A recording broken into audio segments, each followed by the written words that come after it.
ભાઈ અરવિંદભાઈ વેગડા એટલો સરસ માહોલ બનાવીને નીચે ઉતર્યા છે કે હવે મારે કંઈ બોલવાની જરૂર જ નથી. આખું સ્ટેજ આખો હોલ એમને કચરી મૂક્યો હતો.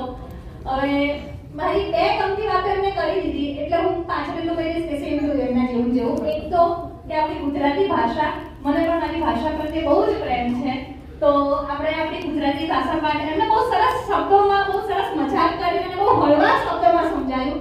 તો સેમ ટુ કે મને પણ મારી ગુજરાતી ભાષા એટલી જ ગમે છે અને આપણે બધા આપણી ગુજરાતી ભાષાને યાદ રાખીએ અને એને વળગી રહીએ. ક્યારેક એનો ઉપયોગ કરીને ગુજરાતી ભાષા વાપરવામાં આપણે અભિમાન સમજીને ગૌરવ સમજીએ.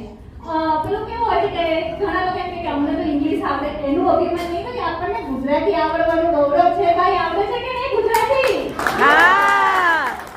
અને બીજી વાત એમને જે કમઠાણની કરીએ, સુંદર મૂવી છે.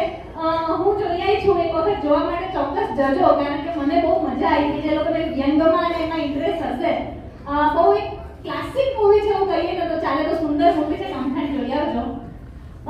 પછી શું વાત કરવી છે? ડાયલોગ સાંભળવો છે? હા. ઓકે, એની પહેલા સૌથી પહેલા તો મને અહીંયા ઇન્વાઇટ કરવા માટે થેન્ક યુ. આખી ઓર્ગેનાઇઝેશન ટીમનો હું આભાર માનું છું. અને મુંજાને જે મારું ઇન્ટ્રોડક્શન આપ્યું, હું મુંજાનું ઇન્ટ્રોડક્શન આપી દઉં કે મુંજા પટેલ.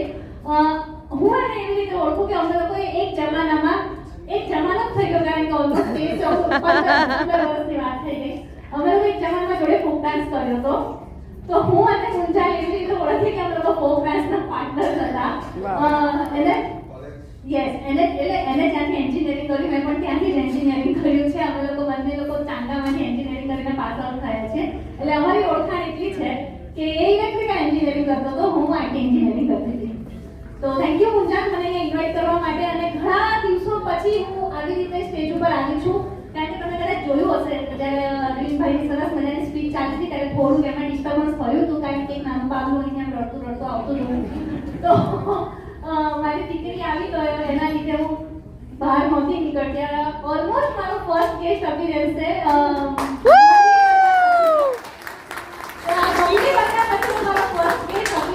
તો ઘણી મજા આવી. ઘણા દિવસે સ્ટેજ મળે, અમને કલાકાર લોકોને તો સ્ટેજ મળે એટલે મજા આવી જાય. એના માઇક સદન અલગ આવે.